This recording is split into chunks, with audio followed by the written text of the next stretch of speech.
I gave my stepmom the ideal Mother's Day gift, then watched her expression as she slowly realized what it truly meant.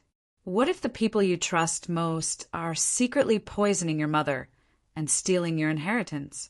What would you do if your mom left you a literal roadmap to revenge right before she died? Because that's exactly what happened to me, and I followed it to the letter. I was only 11 when my dad married Cassandra. Mom had been gone just 13 months. Melanoma. It spread faster than anyone expected. One day, she was complaining about a headache. 82 days later, I was standing at her grave, wearing a black dress that still had the tags on. The smell of new fabric mixed with damp earth, it just haunts me. Dad waited exactly 1 year. Not a day more. Then, he brought Cassandra home. She worked at his investment firm, Client Relations. Perfect teeth, blonde hair that never moved, a smile that felt a little too practiced. The kind of woman who wore heels to other people's barbecues, if you know what I mean. She makes me happy again, Dad explained, his voice gentle but firm, almost like he was trying to convince himself, too.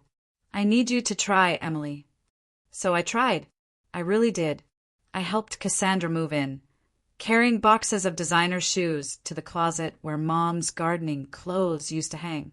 I nodded politely when she rearranged our furniture, replacing our family photos with abstract art that she said opened up the space. I even managed to smile when she transformed Mom's beloved vegetable garden into a meditation patio because apparently growing our own food is so provincial. My heart ached every time I looked out there. For 3 years, I performed the role of grateful stepdaughter. I went to her corporate events, dressed in clothes she bought me. I tolerated her friends who cooed about how mature I was for 14. Inside, I was screaming. I kept my grief locked away behind perfect grades and false smiles, a carefully constructed facade. Dad didn't seem to notice when I stopped laughing. He was too busy with Cassandra's social calendar, the new clients she brought in, their couples retreats, and wine club memberships. Meanwhile, I slept with Mom's sweater under my pillow every night, desperate to hold onto her scent until it finally faded away. Cassandra tried in her own superficial way. She bought me expensive birthday gifts, always things she would want. She hosted elaborate dinner parties and introduced me as our daughter to important people who never remembered my name. She even started a college fund for me, making sure everyone knew about her generosity. But when I got my period for the first time, it was Google that taught me what to do. When I had nightmares about Mom dying, it was our old family dog who silently comforted me, curled up on my bed. The breaking point came during my sophomore year. I was cast as the lead in the school play, the first thing I'd felt truly passionate about since Mom died. Opening night fell on the same evening as Cassandra's big charity gala. Obviously, you'll need to skip the performance, she said, not even looking up from her phone. The Richardsons are bringing their son. He's at Princeton. Connections, Emily. Dad started to object, but then he stopped. Cassandra placed her hand on his arm, a silent, powerful gesture. It's just a high school play, he finally said, his voice flat. There will be others. My world crumbled. Just a high school play?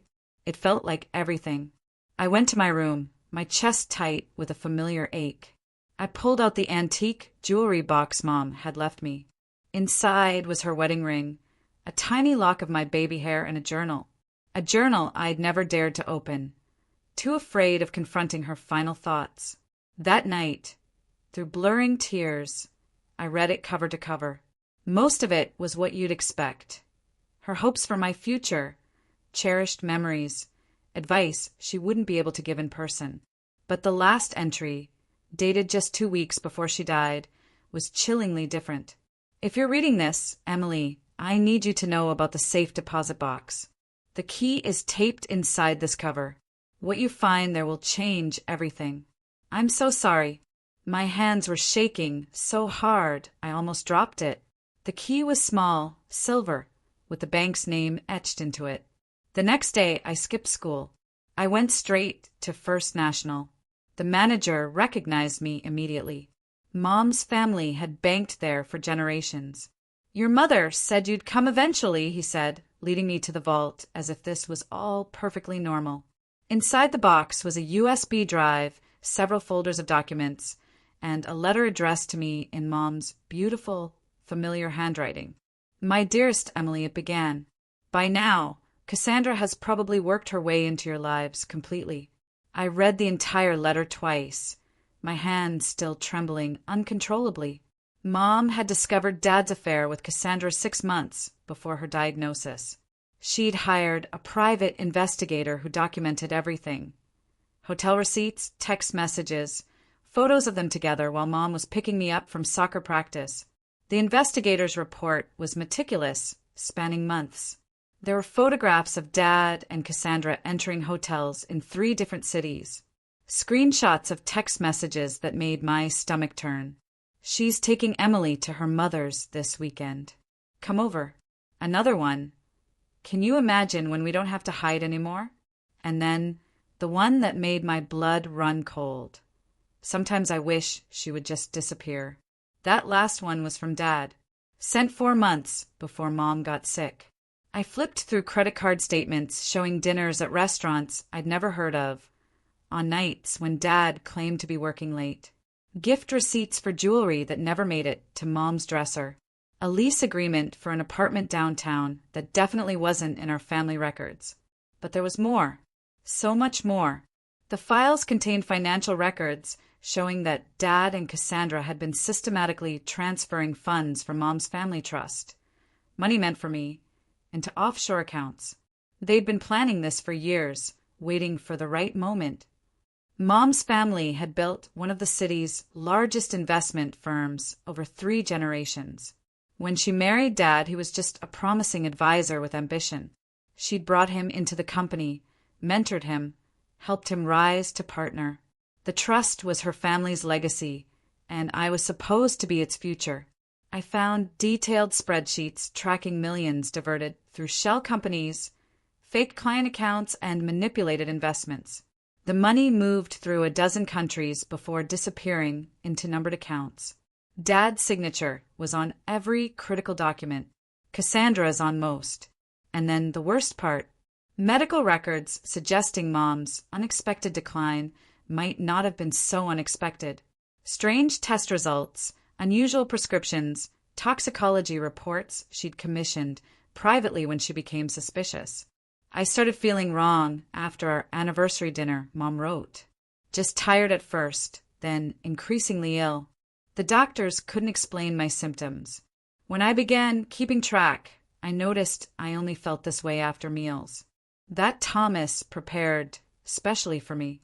There were lab reports analyzing hair samples, showing elevated levels of heavy metals consistent with long-term poisoning. Results from tests on food samples from our home. Notes from consultations with 3 different medical specialists who all noted the unusual progression of her symptoms. "I can't prove anything," Mom wrote. "And by the time you read this, it won't matter for me. But I couldn't leave you unprotected." The final page of her letter detailed her counterplan. A second secret trust she'd established in my name. The house and business I thought Dad controlled? Technically mine when I turned 18. Mom had changed her 2 weeks before she died, working with lawyers Dad didn't even know existed. "I've made sure that what's rightfully yours remains yours," she wrote. "The trustees will contact you on your 18th birthday automatically. But if you find this letter sooner, you can reach them using the information in the enclosed envelope. They're ready whenever you are."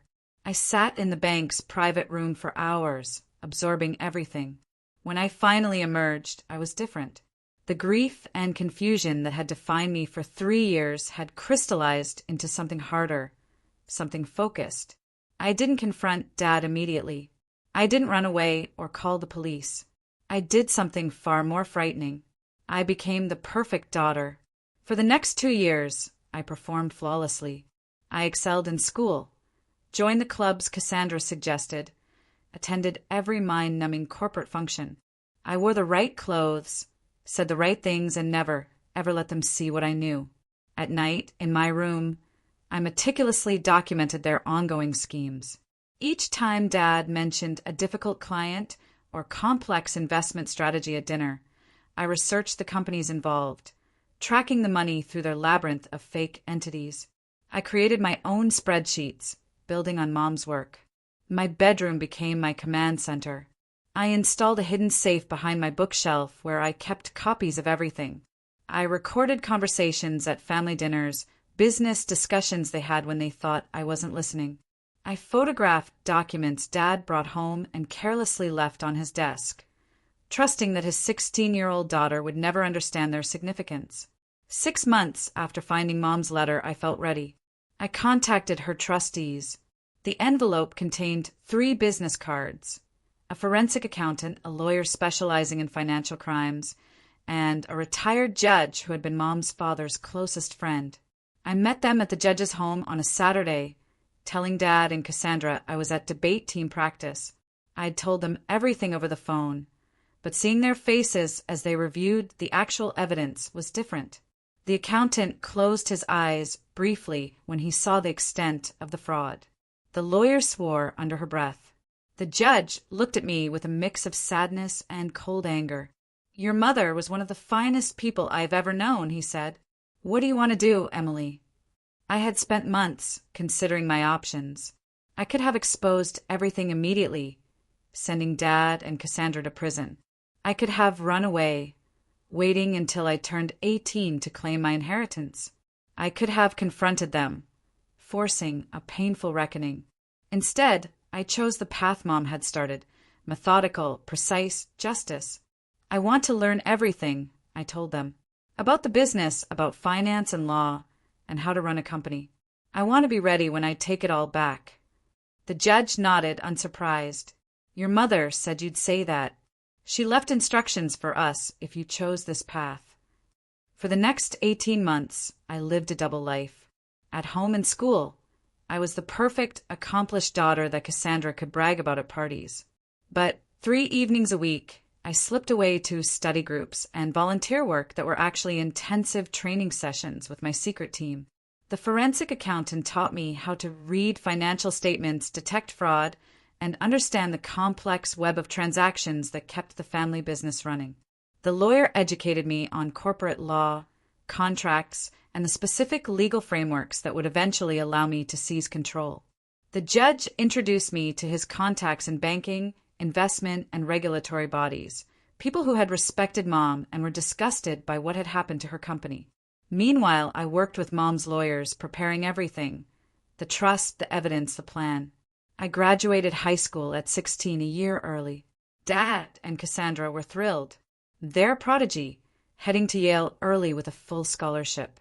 What they didn't know was that I'd also been taking business and finance courses online, learning everything about Dad's company, about the accounts they thought were hidden. "We're so proud of you," Dad said at my small graduation party, just family and a few of their close friends. No one from my school, no one who really knew me. "You've exceeded all our expectations." Yale early admission. "The board is already excited about your future with the firm," Cassandra added, her arm around my shoulder for the photographer they'd hired. I smiled and thanked them, knowing that in less than 2 years I would own that board. The summer before college, Cassandra announced she wanted to adopt me legally. "You're my daughter in every way that matters," she said, touching my cheek during a lunch at her favorite overpriced restaurant. "Let's make it official before you go to college." I studied her face, looking for any sign of genuine emotion. There was a certain tension around her eyes, a calculation in the way she glanced at Dad before returning her gaze to me. This wasn't about love. It was about securing her position. An adopted daughter would strengthen her claim to the family business should anything happen to Dad. I smiled and hugged her, whispering that nothing would make me happier. "We should celebrate," Dad said, already signaling for the check. "Maybe a weekend in the Hamptons? We could invite the Prestons. Their son is at Harvard Law." "That sounds perfect," I replied, thinking of the file I'd compiled on the Prestons' failing software company and the mysterious infusion of cash it had received from one of Dad's shell corporations last year. That night, I called an emergency meeting with my trustees. We gathered in the judge's book-lined study after I told Dad and Cassandra I was spending the night with a friend to celebrate graduation. They want me to sign adoption papers, I explained. I need to know if that affects our plan. The lawyer spread documents across the mahogany table. Actually, this could work in our favor. The adoption process requires financial disclosures. We'll get an updated picture of their assets, and it changes nothing about your mother's trust. That's ironclad. How close are we? I asked. The accountant adjusted his glasses. We've documented 67% of the missing funds, traced them through 4 countries to accounts we can identify. It's more than enough for criminal charges. And the evidence about your mother's illness, the judge asked gently. This was the hardest part for me. The possibility that Dad had not just betrayed Mom, but actively poisoned her. The medical experts we'd consulted couldn't definitively prove murder, but the pattern was suspicious enough for an investigation. We keep that separate for now, I decided. One battle at a time.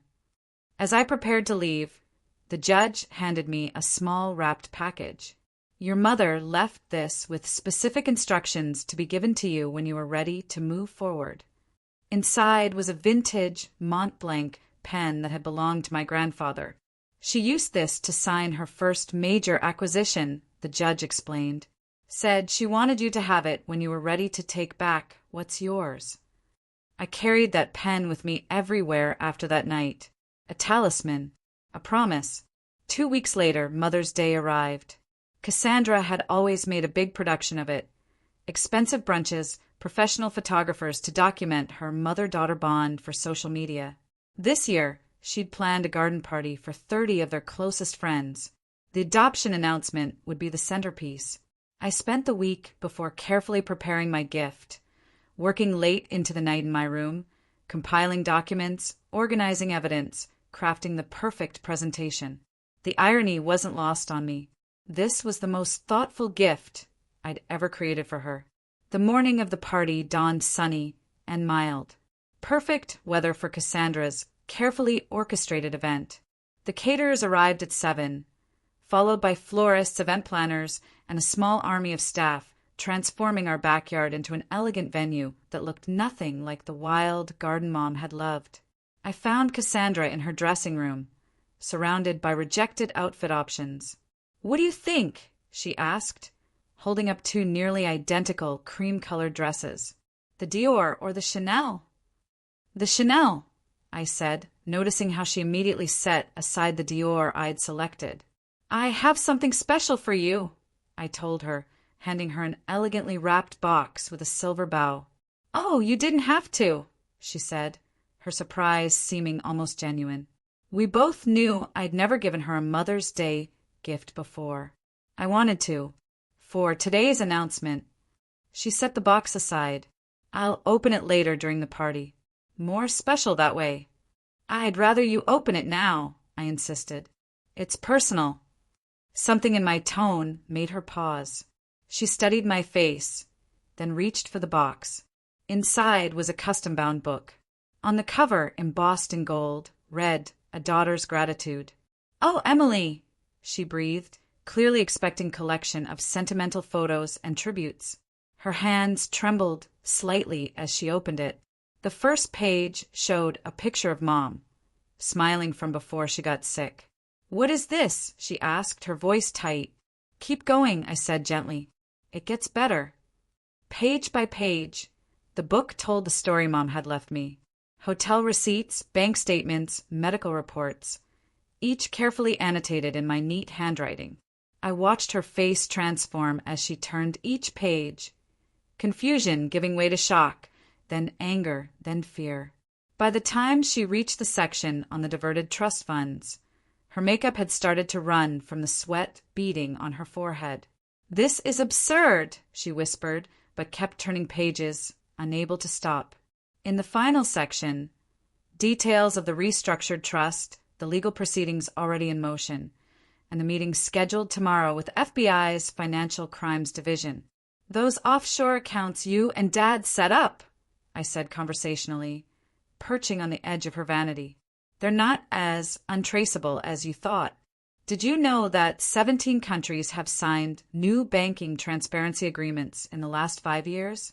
Or that electronic fund transfers leave timestamps that can be matched to your cell phone's location data? Her face drained of color. Your father and I will be very interested in the terms I'm offering. I finished, still smiling as the doorbell rang, announcing the first guests. Much better than prison. She stood, knocking over her mimosa. You ungrateful little! Careful, I whispered. Your guests are watching, and I'm still deciding whether to show them what's in Chapter 3. She glanced down at the book, still open to a page showing her text messages to Dad from the week Mom was hospitalized. Messages complaining about hospital visiting hours interfering with their dinner reservations. What do you want? She hissed, straightening her dress with shaking hands. You're going to go downstairs and host your party. You're going to smile and laugh and be the perfect hostess. And tomorrow morning at 9, you and Dad will meet me at Judge Henderson's office to discuss terms for your continued freedom. Her eyes darted around the room, perhaps looking for a way out, finding none. This is blackmail. No, I corrected her. This is justice, with a touch of mercy if you earn it. I moved toward the door. You have 30 seconds to fix your makeup. People are waiting. The party lasted 3 excruciating hours. Cassandra maintained her composure through trembling hands and a fixed smile that never reached her eyes. I played the adoring daughter perfectly, toasting her influence on my life, watching her flinch at each double meaning only we understood. Emily has been such a blessing, Cassandra told Mrs. Henderson, the judge's wife. I couldn't love her more if she were my own blood. And Cassandra has taught me so much, I added, meeting her gaze steadily, about loyalty, about consequences. Mrs. Henderson looked between us, sensing the undercurrent but unable to place it. Well, you're obviously wonderful for each other. Dad texted that he was running late from his golf game. Just as well. His gift was waiting in his office. An identical book with additional documents specific to his role in the fraud. The guests gradually departed as the afternoon waned, complimenting Cassandra on the lovely event and congratulating me on Yale. I stood beside her at the door, accepting hugs from women who smelled of expensive perfume and insecurity, shaking hands with men who'd known my grandfather but couldn't quite remember my name. Is everything all right with Cass? One of Dad's partners asked me quietly. She seems tense. Oh, she's just emotional about the adoption, I explained. Today means so much to her. After the last guest left, Cassandra disappeared upstairs. I found her 20 minutes later, frantically packing a suitcase. Going somewhere? I asked from the doorway. She whirled around, a handful of jewelry clutched in her fist. You can't prove any of this. It's circumstantial. The FBI doesn't think so. Neither does the SEC. But feel free to run. They're expecting that. There's an agent parked at the end of our street. Has been for 3 days. This was a bluff. The authorities weren't involved yet. That was part of the leverage in my negotiation strategy. But Cassandra didn't know that. She sank onto the bed, her half-packed suitcase open beside her. What happens now? Now we wait for Dad. Then we talk terms. Dad arrived an hour later, calling Cassandra's name as he entered. I met him in the foyer, his gift in my hands. Where's Cass? How was the party? He asked, loosening his tie. She's upstairs, and I think you should open this first. I watched the same sequence of emotions cross his face as he paged through the evidence. Unlike Cassandra, he went completely silent, his lawyer's training kicking in, even in shock. When he finally looked up, his expression was unreadable. Where did you get all this? Mom left it for me, along with instructions. Something like pain flickered across his features, quickly suppressed. Emily, whatever you think you know, is documented in triplicate and stored in multiple secure locations, I finished for him. including evidence about Mom's health decline that suggests more than just financial crimes. His face went ashen at that. You can't possibly believe that you poisoned her. I don't know. The evidence is inconclusive, but strong enough for an investigation if I choose to pursue it. He closed the book carefully as if it might explode. What do you want? The same thing I told your wife. 9 a.m. tomorrow. Judge Henderson's office. We'll discuss how you can avoid prison. That evening, after the guests left, I found Cassandra sitting alone in the dark of Mom's former garden, surrounded by the sterile white furniture she'd chosen to replace the wildflowers. Why now? She asked, not looking at me. Why wait all this time? I sat beside her, smoothing my dress. Mom taught me patience, and I needed to understand everything first. What do you want? I'd rehearsed this moment for 2 years, imagining satisfaction, maybe even joy. Instead, looking at this woman who'd helped destroy my mother, I felt hollow. Dad transfers control of the company to me through the original trust mechanism. You both resign publicly, but continue as consultants under my supervision. The money you diverted returns to the trust. In exchange, I don't pursue criminal charges. She laughed bitterly. You're 16. You can't run a company. I'm almost 17, with a team of Mom's trustees who've been waiting for this day, and I've been training for it half my life. Dad's heavy footsteps approached across the patio. Cassandra's fingers dug into the armrests. He'll never agree. I stood, straightening the necklace Mom had left me. He already has. Check your phone. While we'd been talking, Dad had found his own copy of my Mother's Day gift. His message to Cassandra was just 3 words. She knows everything. Dad joined us on the patio, his face haggard in the fading light. You didn't have to do it this way, he said quietly. You could have come to me directly, like Mom did. I asked, when she confronted you about the affair 4 years ago, or when she questioned the trust disbursements, how did those direct conversations work out? He had no answer for that. The company isn't just numbers on a spreadsheet, he tried instead. It's relationships, client trust. If you force us out, the damage could be already mitigated. I interrupted. Mom's original team is ready to step in. Most of them never trusted you anyway. They stayed out of loyalty to her memory. Cassandra glared at him. You said they were all loyal to you, that you'd secured their support. He lied, I told her, like he lied about the prenup you signed, the one with the infidelity clause that leaves you with nothing if you divorce. Her head snapped toward him. What prenup? The one I have a copy of, I said, along with evidence of your continued affair with Ryan Donahue from legal. Did you really think those hotel charges wouldn't show up in the expense audits? The color drained from her face. Dad looked confused, then furious as understanding dawned. You told me that was over, he growled. It is, she insisted, but her eyes darted away from his. Emily is manipulating you. Actually, that's your specialty, I said, standing. I prefer direct approaches. 9 a.m. tomorrow. Don't be late and don't try to leave town. I have people watching the house. I left them on the patio, their angry whispers following me inside. In my room, I called Judge Henderson to confirm our meeting, then emailed the full dossier to my trustees with instructions to release it to authorities if I didn't check in by noon the next day.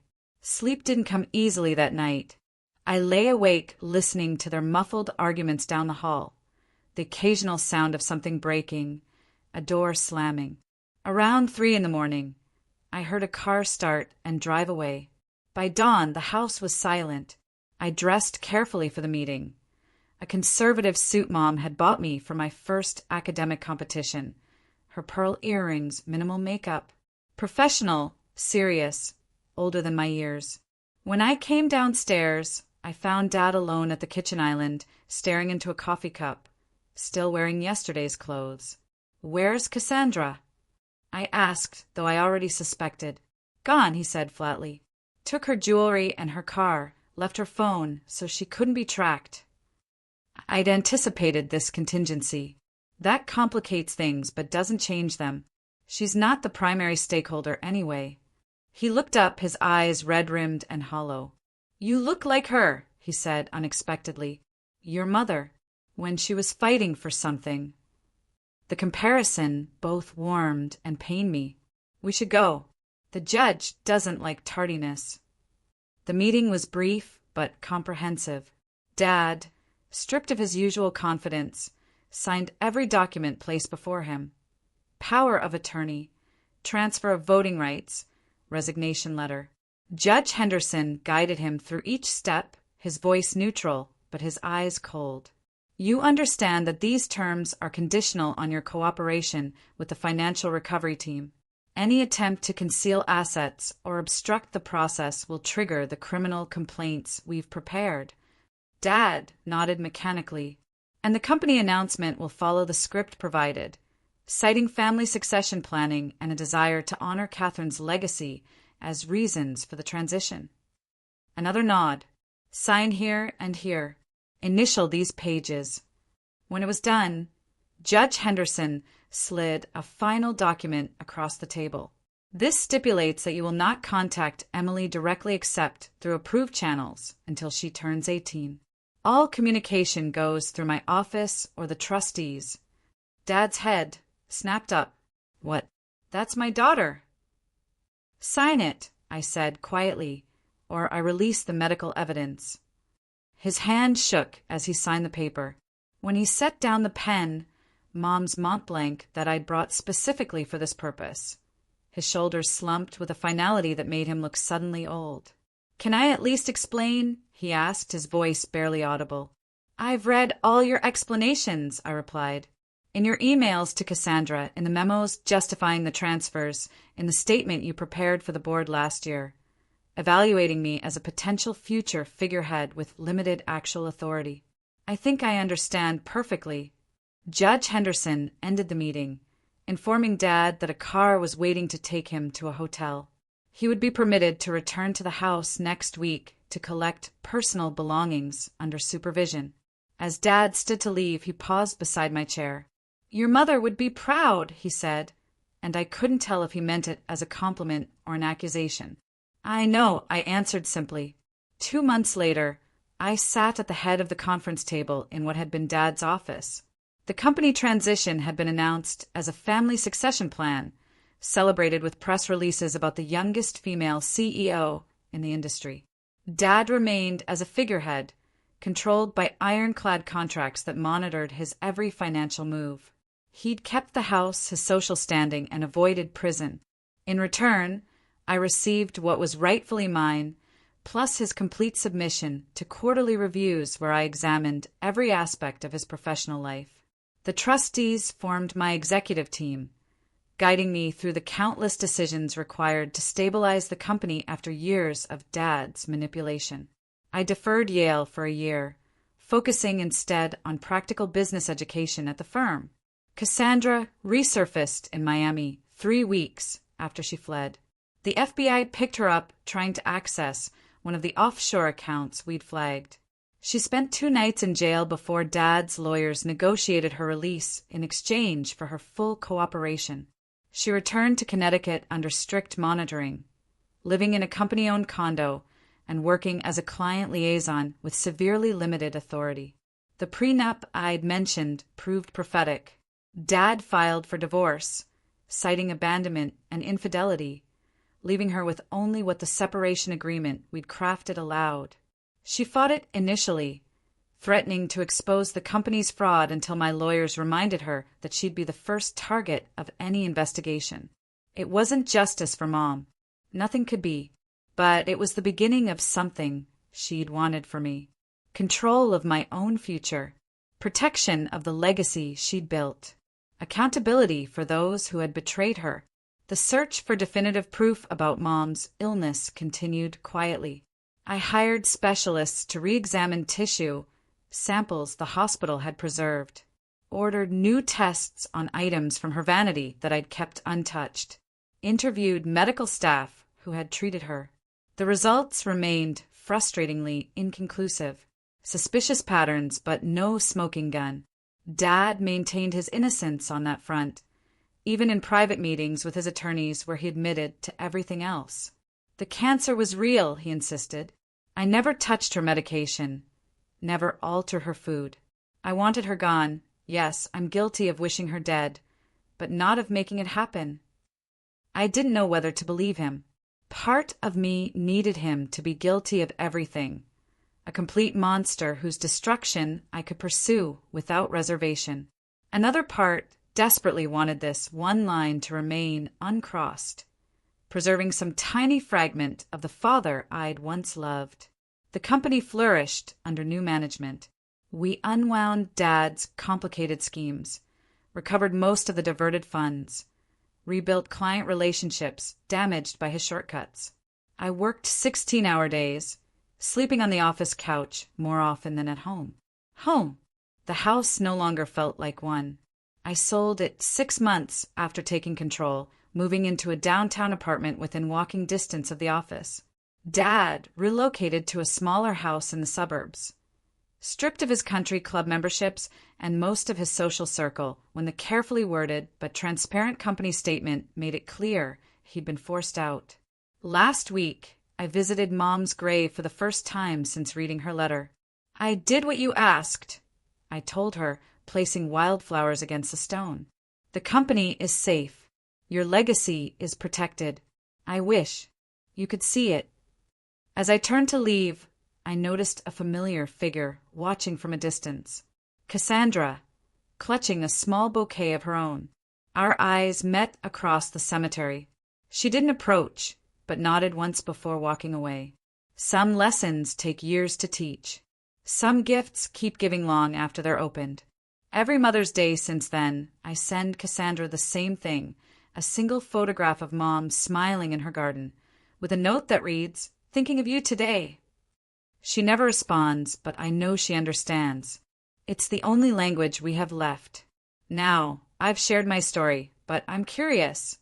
What would you have done in my place? Could you have waited 2 years, playing the perfect daughter, knowing everything? Let me know in the comments below. I really want to hear what you think.